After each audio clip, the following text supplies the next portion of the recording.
an architecture and or the music, or an orchestra, you see.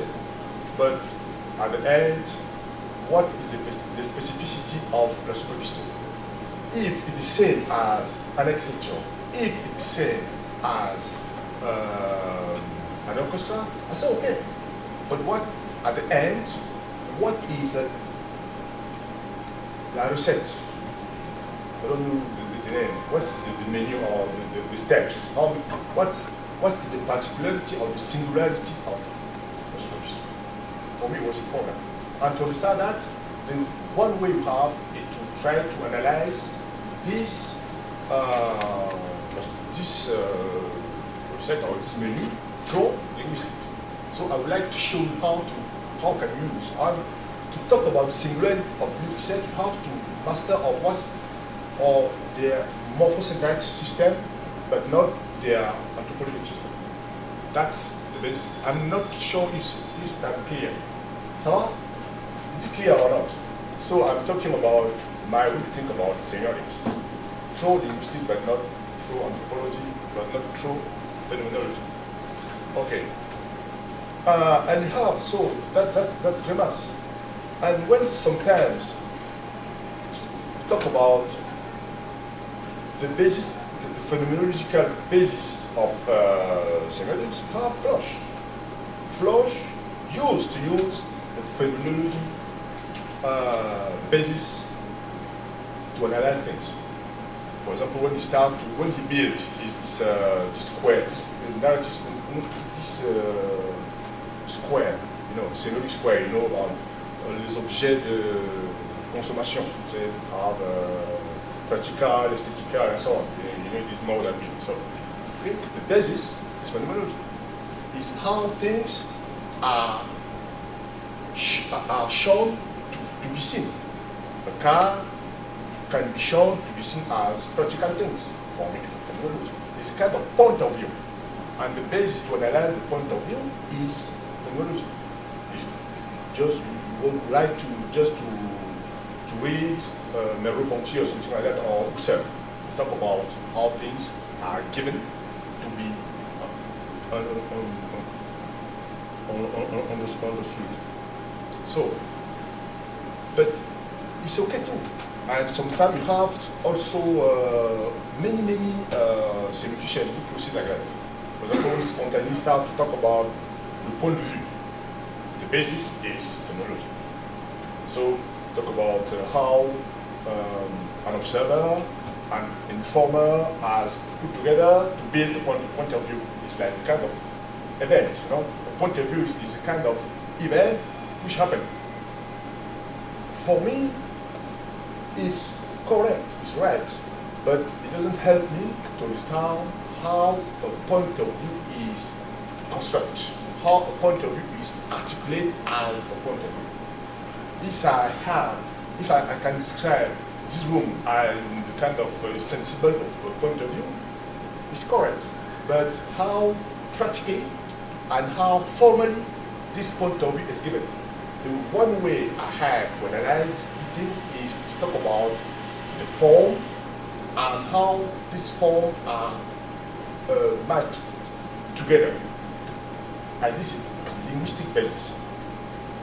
Okay, this is my, so, but now in semiotics, to come back to the what we call object, one semiotician. So I promise you a PPT. This is a PPT I would like to show you what we can to describe, just a schema.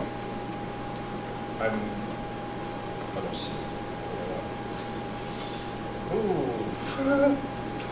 je trouve c'est compliqué déjà de montrer la base de la sémiotique.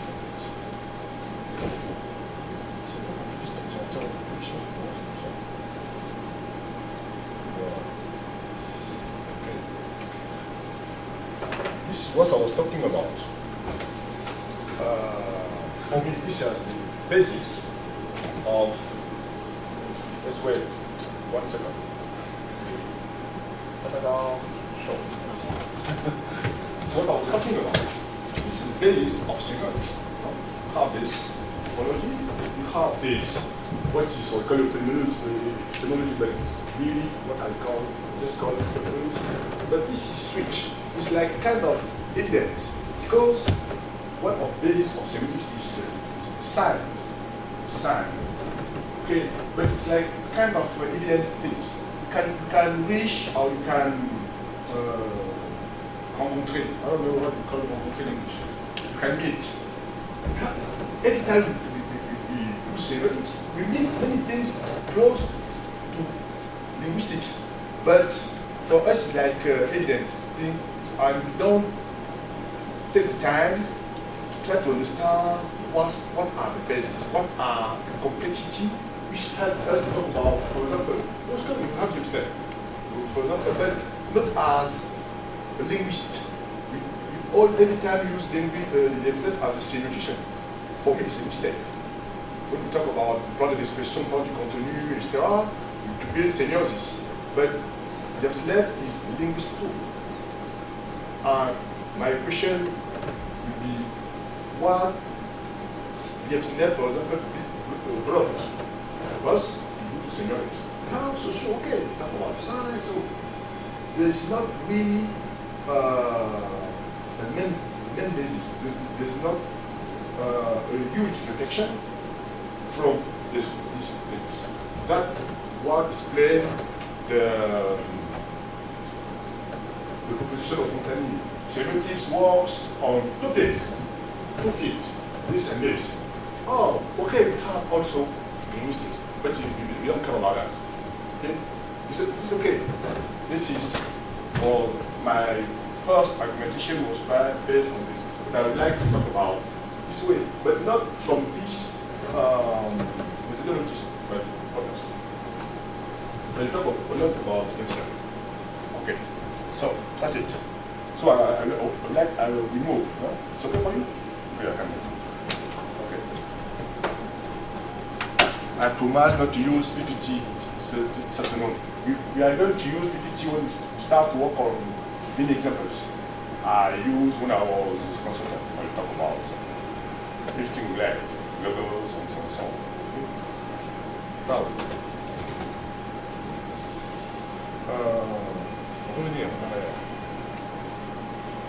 okay, now coming back from the object, one semiotician who start to talk about this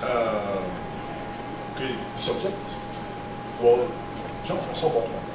I'd like to talk about just a little bit about him because for me it's kind of he helped me to know how to reflect and how to master my own way to think.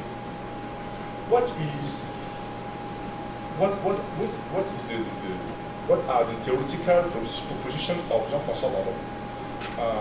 He wrote, but I know, perhaps you know this article. For me, it's one of the best articles around object. But what I would like to say is that he doesn't talk about linguistics. He talks about everything. It's very important what he said in this paper. But for me, you have to take this paper for the basis to give a paradox. But what I got to master is that it's my intellectual attitude every day, even in everyday life, my life. It's a paradox. I'm a kind of paradoxal man. You know? You tell me something, my first attitude will be what's the problem? You know? Okay, you are intelligent, okay, yes. But paradoxically, how are you intelligent? If you can talk to me about your paradox, you are who you are. If you can't talk to me about paradox, for me it's a lie. It's like a show, you know? Just. So this is it's a kind of intellectual attitude. I use it in all my life. I have been born, perhaps I have been born as paradoxal, I don't know. So that, okay, now, Jean-François Bortmann. He wrote an article, I give it the title, but you know it. It's Esquisse d'ontologie matérielle des objets. Les objets en partie, esquisse d'ontologie matérielle des objets. Tu connais cet article-là, Jean-François Bortmann. Voilà, bon, je peux en parler un tout petit peu, ça ne me dérange pas. Voilà, ok. is one of one for me is one of the systematical way to talk about object in scenarios. Okay, what is the departure point? For Jean-François Baudron, an object is a kind of it's called correlate or kind of the object every time talk about our intentional acts. That is, an object is an intentional act. Why? Because everything we have around us can be taken as things, shows. So without intentionality, a thing becomes an object when it starts to be a fact of intention. It's clear. When this thing is the thing here, it can be an arm if I use it to hit you, for example. But it can be a bottle to show that I'm a professor, so now I am the one who can have this. You can't because you're not a professor. Okay, that's it. So it became an object. But before that, it's a kind of thing is here.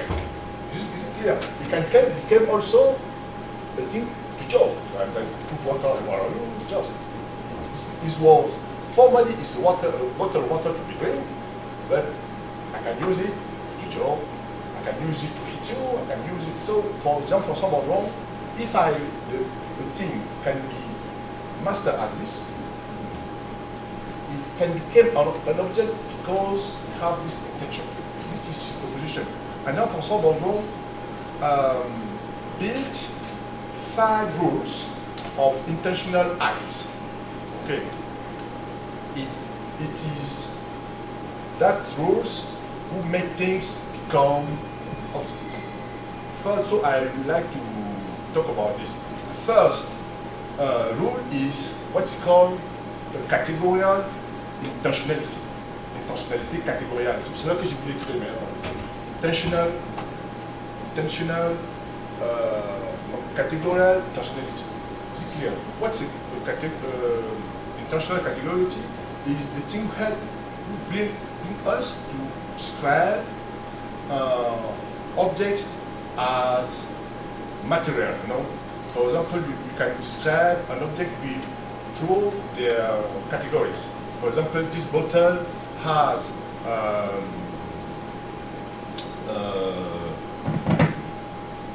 taille, comment on fait ça? La taille.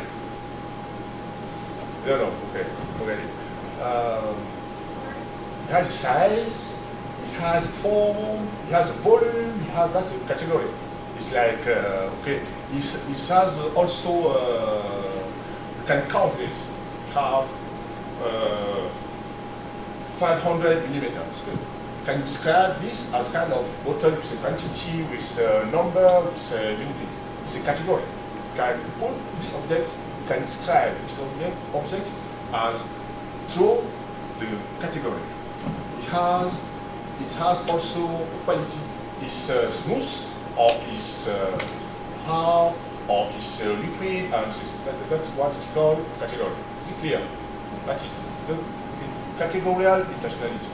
So the first intentionality that Jean-François Baudron gave to an object help us to make things become an object is schematic intentionality. Schema. Objects are a schema. Is when we start to describe an object through its iconicity. Okay? As something it